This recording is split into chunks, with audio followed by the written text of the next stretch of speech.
Si Juzo Ogami ay isang matinik na hitman na kinakatakutan ng mga kriminal. Kilala siya na walang awang pumapatay basta maayos ang bayad sa kanya. Bagamat may katotohanan nito ay tanging mga makasalanang tao lang ang kanyang pinapaslang. Matapos niyang makumpleto ang misyon na ibinigay sa kanya ay dumating din kagad ang kanyang assistant na si Kotatsu para suriin ang briefcase na prinoprotektahan ng mga kalaban. Nakuha nila mula dito ang isang basag na garapon na may pugad ng putakti. Hindi na nila ito masyadong inintindi pa at minabuti nila na kumain muna bago umuwi. Walang kaalam-alam si Juzo na ang putakti pala na nakalagay dito ay napunta sa kanyang damit. Kaya kinabukasan ng umaga ay nagkaroon ito ng pagkakataon na makagat siya. Bagamat nagawa niya kaagad itong mapatay ay matinding epekto naman sa kanyang katawan ang naidulot nito dahilan para mawalan siya ng malay. Buti na lang ay nakita siya ni Kotatsu at nang magising siya ay nasa laboratorio na siya ng dati niyang asawa na si Eri ngunit sa katawan na ng isang middle schooler. Hindi niya kaagad napansin ang pagbabago sa kanyang katawan at nang masagot niya ang mga tanong ni Eri ay dito na siya binigyan ng salamin. Nagulat siya ng sobra sa kanyang hitsura at dito niya na napagtanto na ito pala ang epekto ng kagat ng putakti. Hindi umano ordinaryong putakti lang ang kumagat sa kanya at kahit si Eri na isang henyo ay aminado na hindi magiging madali ang pag-aanalisa dito. Biglang tumawag sa kanya ang kanilang boss na alam na din ang kanyang sitwasyon.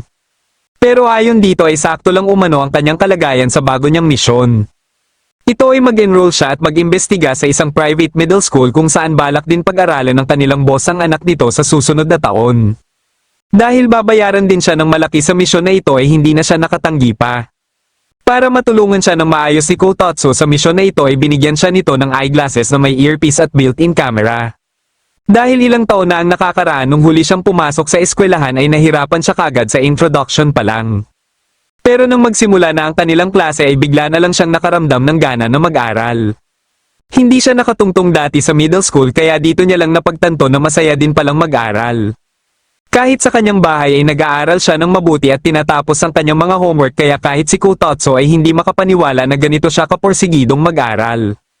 Isang araw nang pauwi na siya ay bigla na lang may siraulong nakapasok sa kanilang eskwelahan. Matapos nitong mapabagsak ang guard ay ang mga kaklase ni Juzo na sila Reika at Tomomi naman ang gustong pagdiskitahan nito.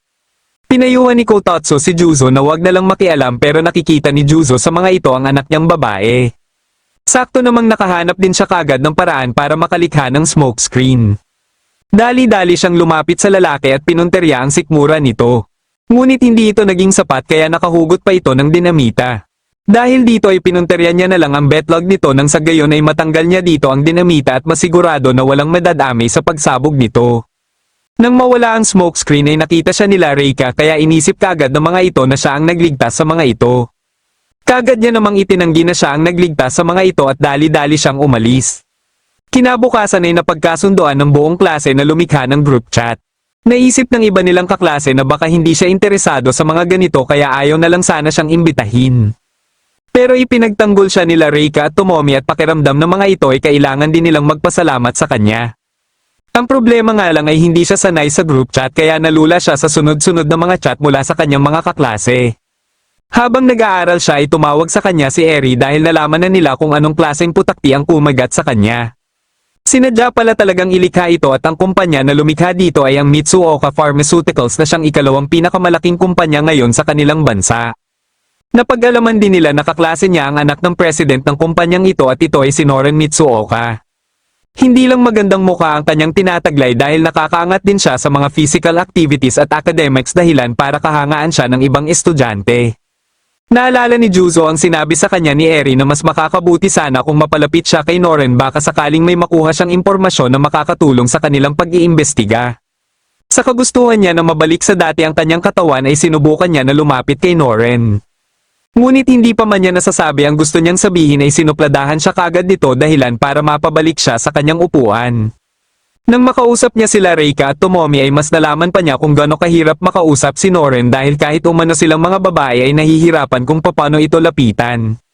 Habang pauwi na siya ay saktong nakaramdam siya ng gutom sa tapat ng ramen restaurant kaya minabuti niya na dito na lang maghapunan. Ngunit pagkapasok niya ay nakita niya si Noren kaya parehas silang nagulat.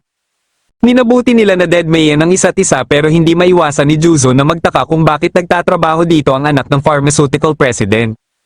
Pagkatikim niya ng ramen na in-order niya ay nagulat siya sa sobrang sarap nito. Habang ini-enjoy niya ang pagkain ng ramen ay bigla siyang nilapitan ni Noren para yayain siya na makipag-usap mamaya.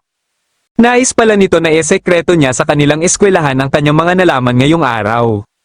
Hindi naman ito problema sa kanya at minabuti nila na magsabay na pauwi.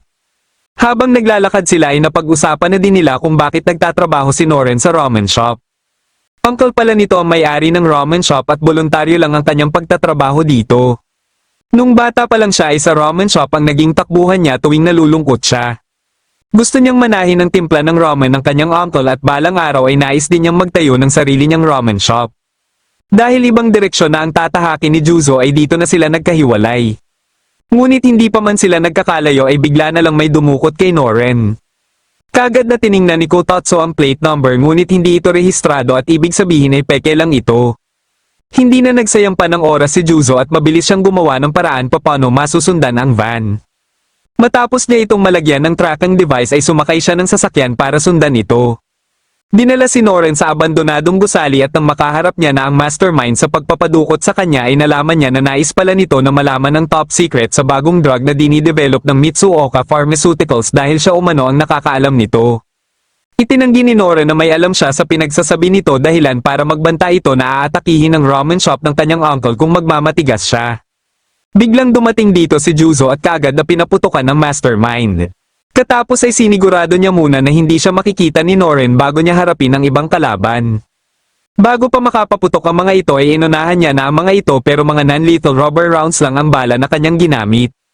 Dahil may iba pang kalaban ng paparating ay isinakay niya muna sa trolley si Noren nang sa gayon ay hindi siya mahirapan sa pakikipaglaban habang sinusubukan nila na makatakas. Matapos ang ilang minuto na pakikipagpalitan ng putok sa mga kalaban ay matagumpay din silang nakalabas. Ngunit bigla na lang may sasakyan ng humarurot papalapit sa kanila at ito pala ay ang mastermind. Sinubukan pa niya itong paputukan pero dahil bulletproof ang sasakyan ay dito niya na pinababa si Noren para gamitin ang trolley. Hindi na ito nagawa pang maiwasan ng kalaban dahilan para mawalan ito ng balanse. Minabuti niya na patulugin na din muna si Noren para masigurado na hindi ito magkaroon ng pagkakataon na makilala siya. Nang magkamalay si Noren ay nasa kanyang kwarto na siya. Akala niya ay panaginip lang ang lahat na nangyari kagabi pero nang makita niya ang bakas sa kanyang kamay ay sigurado na siya na hindi iyon panaginip lang. Dahil parang pamilyar ang boses na nagligtas sa kanya ay kaagad niyang kinausap si Juzo pero nagkunwari lang si Juzo na walang alam. Pagsapit ng kanilang klase sa math ay may topic sila na hindi niya maintindihan at kahit nagbababad na siya sa library ay hindi pa din ito nakakatulong sa kanya. Pero isang araw ay nilapitan siya ng kaklase niyang si Rio dahil napansin nito na parang nahihirapan siya sa pag-aaral. Buti na lang ay alam nito ang sagot sa kanyang problema kaya sinamantala niya na ang pagkakataon na ito na magpaturo. Dahil dito ay na-perfect niya ang kanilang quiz at sa sobrang tuwa niya ay master na ang itinawag niya kay Rio. Bilang pasasalamat ay napagpasyahan niya na ilibre ito ng merienda. Pagkapasok nila sa restaurant ay nabangga si Rio ng isang customer at nagalit ito kahit siya naman ang bumangga. Parang may binubulong pa ito pero minabuti ni Juzo na pabayaan na lang nila ito. Nang makaupo na sila ay dito na tinanong ni Juzo si Rio sa pangarap nito. Pangarap pala nito na maging doktor dahil gusto niya na ang katulad sa kanyang ina at lola ay mabuhay pa ng matagal. Nasawi pala ang kanyang ina dahil sa sakit at lumalala naman ang karamdaman ngayon ng kanyang lola na nag-alaga sa kanila sa mga oras na wala ang kanilang ama. Nasa likod lang pala nila ang lalaki na nakabangga kanina kay Rio at natawa ito sa kanilang pag-uusap. Dahil narinig din ito na nahihirapan si Juzo sa klase ay hindi nakaligtas si Juzo sa panglalait nito kaya dito na nagalit si Rio. Nasermonan tuloy ito ni Rio at dahil napansin na sila ng ibang customer ay nagbuka tuloy itong masama. Sa sobrang hiya ay napilitan na lang itong lumabas ng restaurant. Pero nang pauwi na sila Juzo ay inabangan pala sila nito ngunit alam na ni Juzo ang plano nitong gawin. Kaya bago pa man ito makalapit sa kanila ay inunahan niya na ito ng atake gamit lang ang compass. Makalipas ang ilang araw ay sumapit na din ang araw ng club activities. Alam ni Juzo na kailangan niyang iwasan ang mga athletic clubs kaya napatanong si Kotatsu kung bakit. Sakto namang may baseball ang tumilapon sa kanya at nang ibinalik niya ito ay dito na nalaman ni Kotatsu ang dahilan. Habang pinag-uusapan nila ni Rio ang club na sasalihan nila ay napansin niya ang Home Economics Club. Pwede sana siya dito pero naisip din niya na puro babae lang ang sasali dito. Bigla na lang may umakbay sa kanyang babae at ito pala ay ang ate ni Rio na si Chisato. Ito din ang kasalukuyang president ng Home Economics Club at ayon dito na kahit ang isang lalaki ay kailangan ding magluto o maglinis. Sakto namang may trial ngayon ng kanilang club kaya inimbitahan nito si Juzo na umattend at kung hindi siya pupunta ay hindi niya na umano pwedeng kausapin si Rio. Wala na siyang nagawa kundi pumunta dito at dito niya lang napagtanto na hindi naman pala boring ang club. Dahil marami silang sobra ay tinabihan siya ni Chisato ng bring home. Napagpasyahan niya na ipatikim din ito kay Eri at sa kanilang anak. Kaya makalipas lang ang ilang oras ay tumawag sa kanya si Eri para pasalamatan siya at gayon din ang kanyang anak na si Kozo. Matapos ang pag-uusap nila ni Kozo ay dito niya na napagdesisyonan na sumali sa Home Economics Club. Kinabukasan matapos niyang maipasa ang kanyang registration form ay nakasalubong niya si Noren na sasali din pala sa Home Economics Club. Bahagi umano ito sa kanyang pangarap na makapagtayo balang araw ng sarili niyang ramen shop. Biglang nakatanggap ng mensahe si Kotatsu mula kay Eri at nagulat siya matapos niya itong mabasa.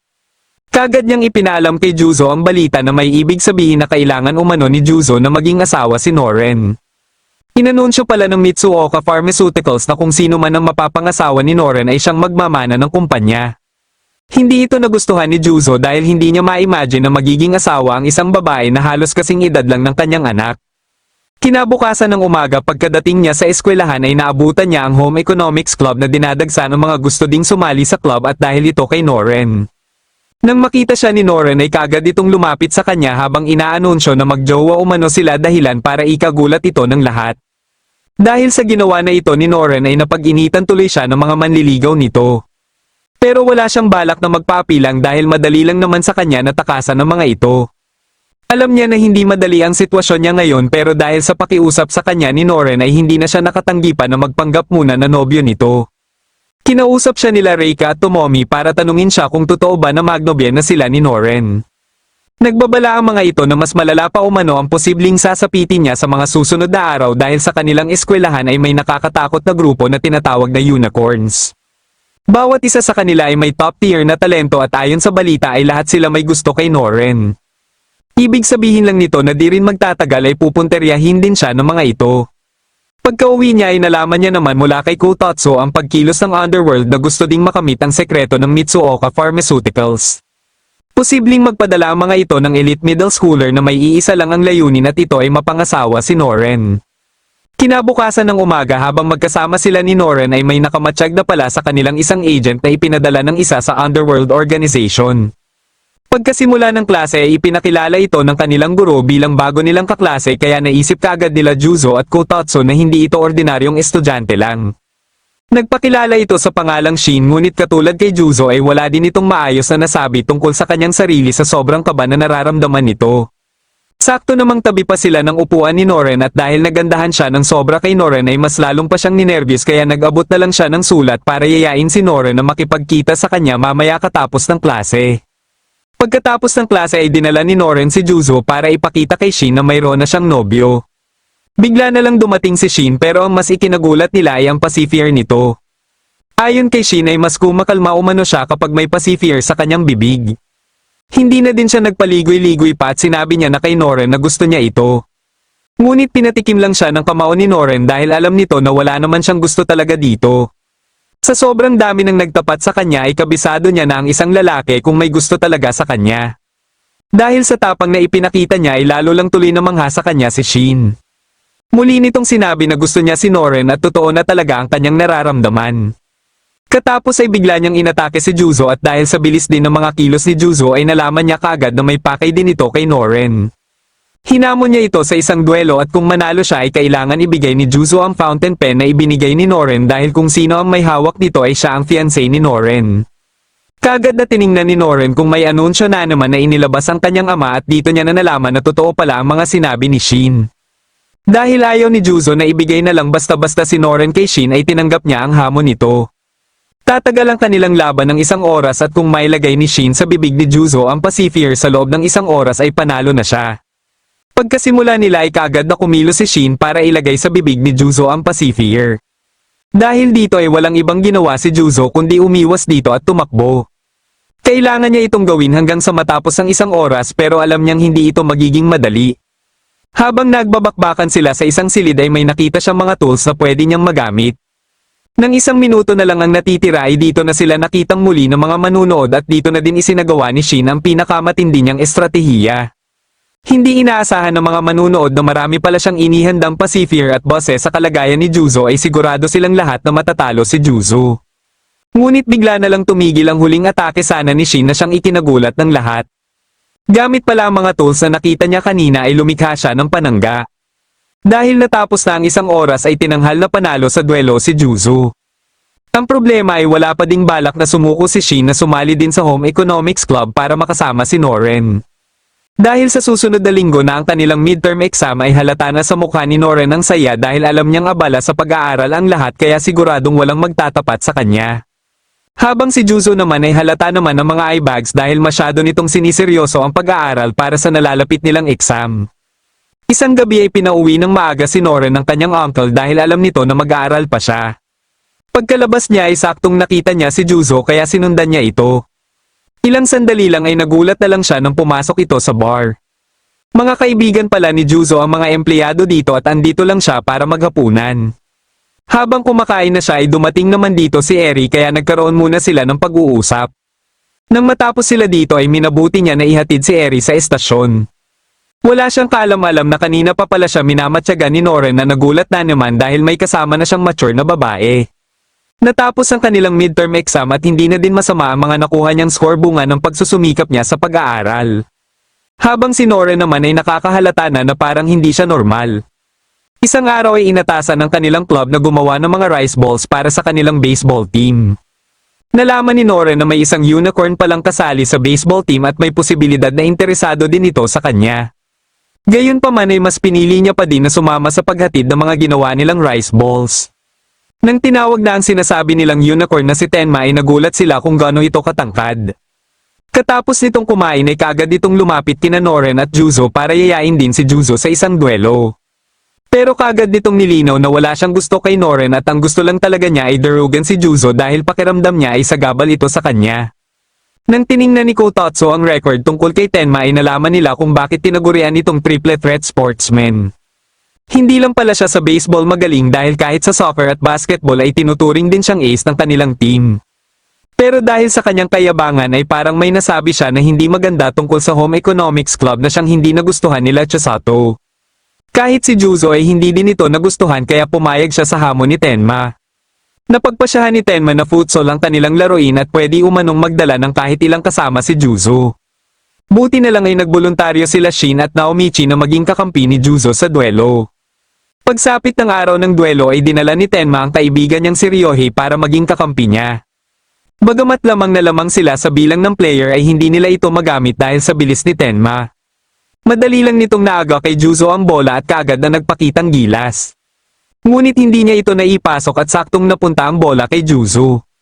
Sa sobrang inis ni Juzo kay Tenma ay wala na siyang pakialam pa kahit pa mapansin ng ibang estudyante ang kanyang lakas.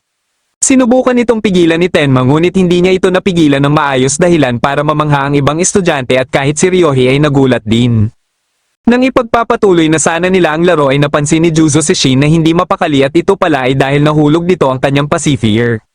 Hindi na nila ito makita kaya nagboluntaryo sila Noren na kunin sa bag ni Shin ang dala nitong reserba. Mabilis naman nila itong nakita ngunit pagkabalik nila sa gym ay bogbog sarado na si Shin sa sobrang dami ng sinalo nitong tera ni Tenma. Mabilis na inihagis ni Noren dito ang pacifier kaya pagkasipa muli ni Tenma ay nagawa niya na itong mapigilan ng maayos.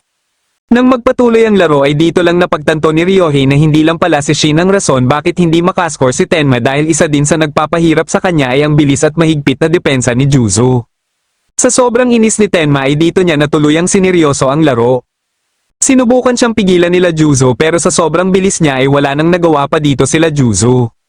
Dito na naramdaman ng mga manunood kung gaano katindi maglaro ang isang katulad kay Tenma. Habang nasa break time ay nakiusap si Juzo kina Shin na hayaan na lang siya na asikasuhin si Tenma.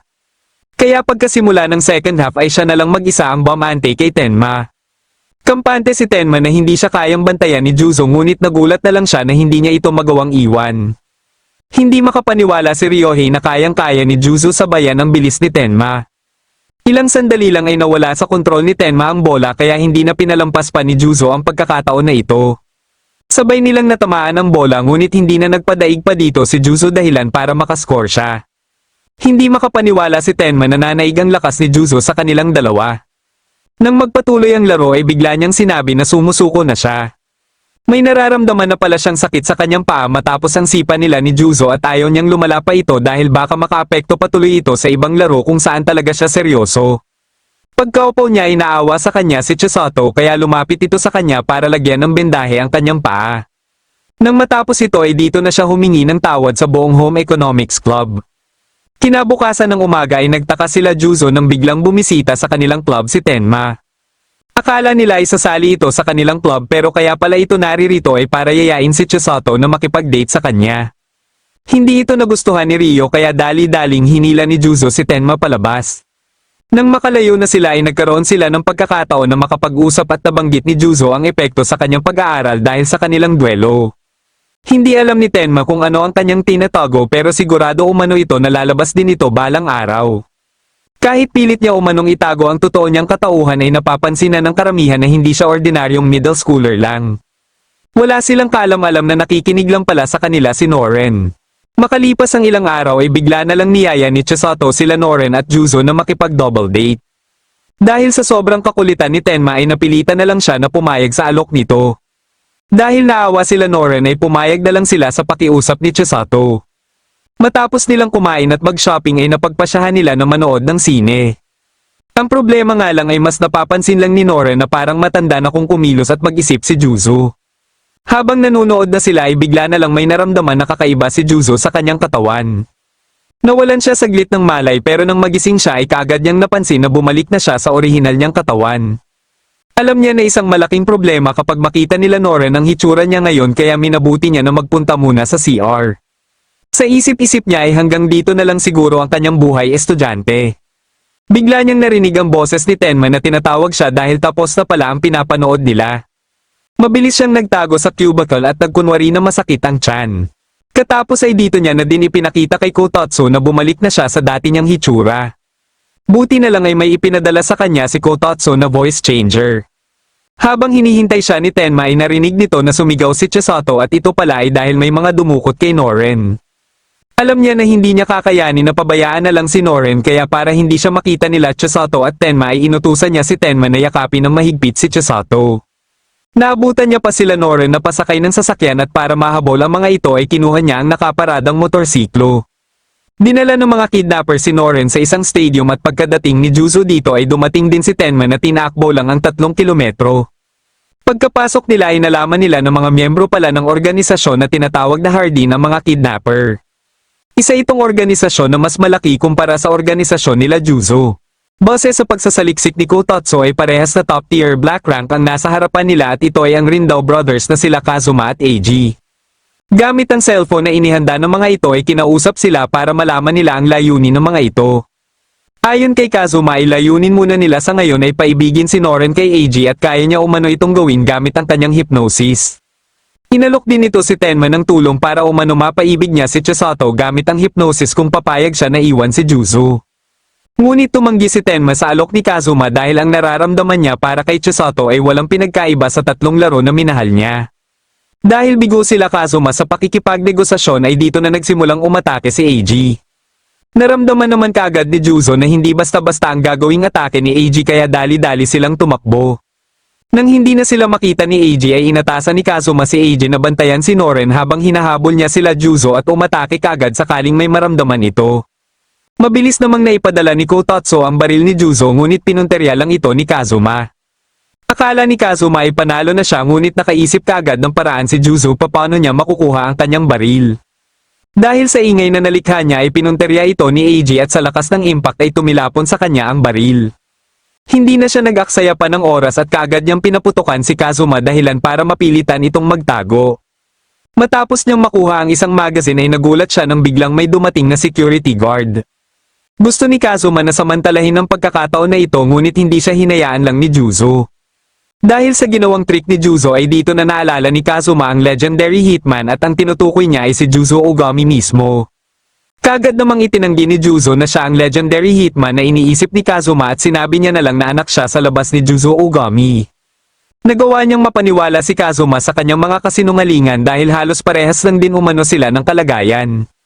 Gayunpaman ay wala pa din itong balak na tumigil at dito na nito sinimulan ang kanyang espesyal na abilidad. Biglang inatake ng security guard si Juzo na biktima na pala ng hypnosis ni Kazuma. Ang problema ay hindi lang ito nag-iisahan lang dahil pati ang mga civilian sa labas ng stadium ay kontrolado na din ni Kazuma.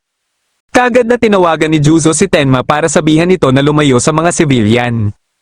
Kasalukuyan na pala itong naghahanda para labanan ng harap-harapan si AG. Alam niya na kung malampasan niya ang sitwasyon niya ngayon ay magiging madali na sa kanya ang mga susunod na pagsubok na dadating sa kanyang karera. Hinamon niya si AG na hindi naman tumanggi din sa kanyang hamon.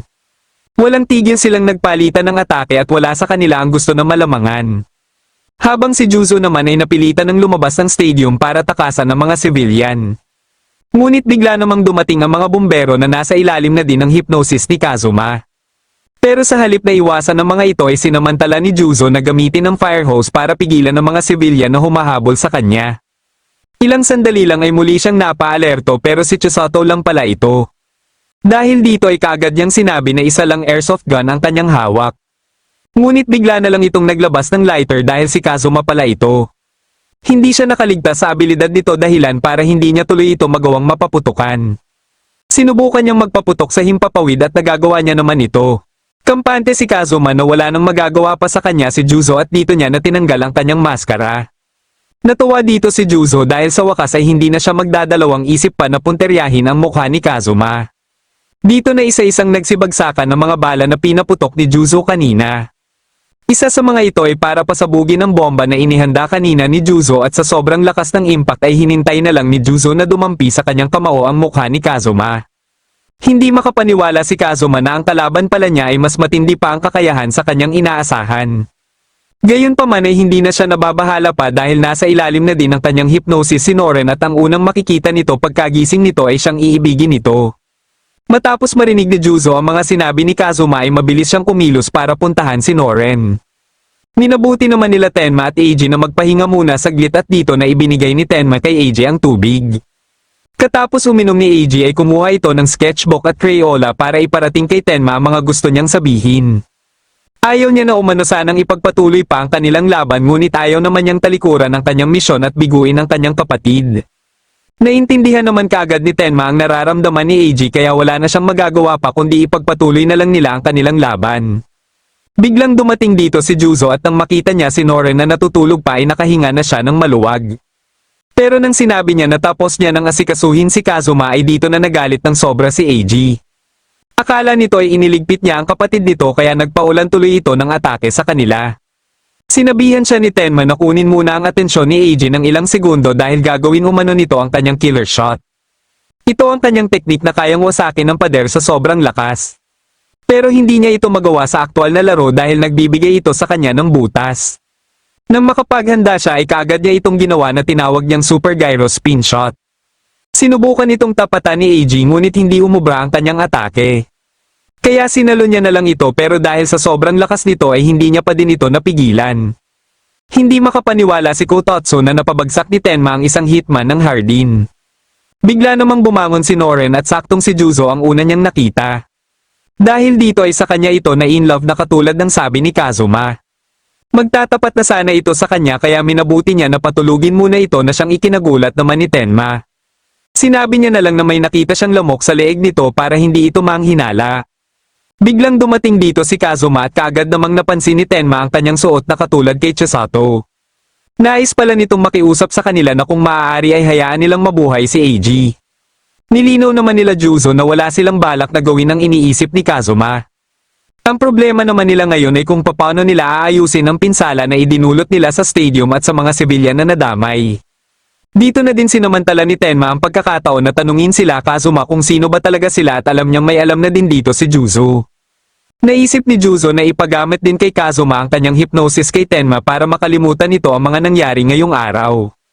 Pero nang sinubukan ito ni Kazuma ay nagulat siya na hindi ito umubra kay Tenma. Paulit-ulit niya itong sinubukan ngunit kahit anong gawin niya ay hindi talaga umubra kay Tenma ang kanyang hypnosis. Dahil dito ay wala na silang nagawa kundi sabihin kay Tenma na mga hitman sila. Sa isip-isip ni Juzo ay dito na magtatapos ang kanyang misyon dahil siguradong hindi na siya pwedeng pumasok bukas sa eskwelahan. Pero nagulat na lang sila sa naging reaksyon ni Tenma. Hindi maintindihan ni Tenma kung bakit bawal pumasok sa eskwelahan ang mga hitman. Para sa kanya ay mas maganda nga na mag-aral sila para makahanap sila ng ibang career. Bigla na lang silang nakarinig ng tunog ng sirena pero sa pagkakataon na ito ay hindi na ito kagagawa ni Kazuma. Minabuti ni Kazuma na siya na lang ang aasikaso sa mga pulis para makalabas sa likod sila Juzo. Gusto sana ni Juzo na tanggalin muna ni Kazuma ang hipnotismo nito kay Noren pero kulang na umano sila sa oras. Isa pa ay mag-enroll din naman sila sa eskwelahan nila Juzo dahil sigurado ito na si Noren ang susi para mapagaling si Eiji. Pagkalabas nila Juzo ay binalikan nila si Chisato at para hindi ito manghinala ay nagsinungaling na lang sila kung paano nila nabawi si Noren. Kinabukasan ng umaga pagkadating ni Juzo sa eskwelahan ay napansin niya kaagad na minamatyagan siya ni Noren. Minabuti niya na iwasan muna ito dahil alam naman niya ang rason bakit ito nagkakaganito. Kahit sa kanilang silido sa ibang parte ng kanilang eskwelahan ay umiisip siya ng paraan para maiwasan ito. Dahil nakakahalata na ito sa ginagawa niyang pag-iwas ay napagpasyahan nito na humingi na ng tulong kina Reika at Tomomi. Muli itong sumubok na magtapat sa kanya kaya pinilit niya na makawala kina Reika. Ngunit sa pagkakataon na ito ay hindi na pumayag pa si Noren na makawala pa siya.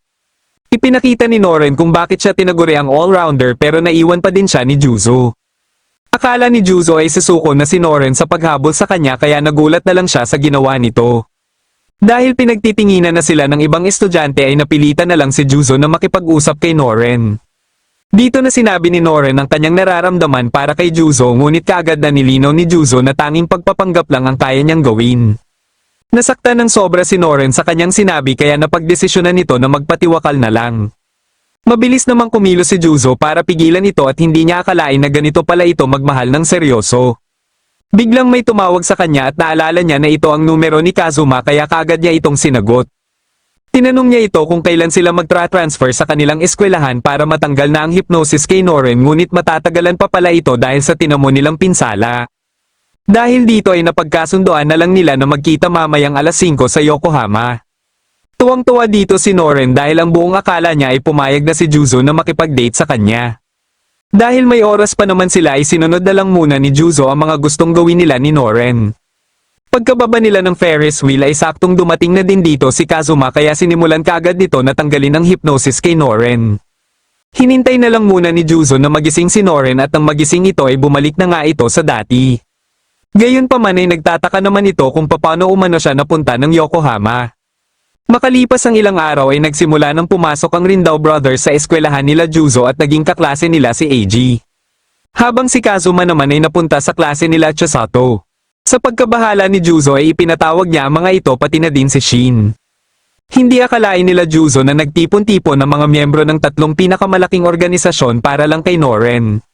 Sinabihan ni Juzo ang mga ito na hindi lumikha ng gulo sa eskwelahan lalo na ang mangligpit. Sang-ayon naman sa kanya ang mga ito pero nilinaw ni Shin na hindi niya makakasundo ang Rindao Brothers. Hindi niya pa din matanggap ang isang pangyayari dati kung saan naaga ni Kazuma sa kanya ang isa sa pinaka-espesyal niyang target. Pero inasar lang siya ni Kazuma kaya sa kanyang galit ay hindi na siya nakapagpigil pa. Hindi akalain ni Juzo na mangyayari kagad ang kanyang ikinababahala. Dito na din ipinaalam sa kanya ni Shin ang pagkadismaya nito na hinayaan niya lang umano na makidnap nila Kazuma si Noren. Kaya simula ngayong araw ay siya na mismo ang magproprotekta kay Noren. Biglang dumating dito si Noren para yayain si Juzo na magsabay silang umuwi dahilan para umalis na dito sila Kazuma. Dahil seryoso si Shin sa kanyang sinabi kay Juzo na proprotektahan niya na si Noren ay nagtaka tuloy si Noren sa biglaang pag-iba ng kanyang mga kinikilos. Isang araw ay nagsagawa ng ramen making challenge ang Home Economics Club at naging magka-partner sila Juzo at Noren. Labis ang pagkasabik ni Noren sa activity nilang ito dahil sa wakas ay dumating na din ang pinakahihintay niyang pagkakataon. Ngunit bigla na lang humingi ng tawad sa kanya si Shin dahil hindi umano ito magpapatalo sa challenge. Nagkaroon pa sila ng pagtatalo kung saan nagsimula ang ramen dahil ang pagkakaalam ni Shin ay sa China ito na imbento. Dahil naiinis na sa kanya si Noren ay naglagay na sila ng pusta. Katapos ay umalis sila pareho kasama ang kanilang mga partner para magsagawa ng pagsasaliksik tungkol sa iba't ibang ramen. Matapos ang ikawalong shop na pinuntahan nila Noren ay hindi na kinaya pa ni Juzo na magpatuloy sa sobrang kabusugan na niya. Kaya pinauwi na lang siya ni Noren at ito na lang ang nagpatuloy. Habang nagpapahinga siya ay saktong nakita niya ang tumatawid na bata na mabubundol na ng truck kaya dali-dali siyang kumilos para iligtas ito.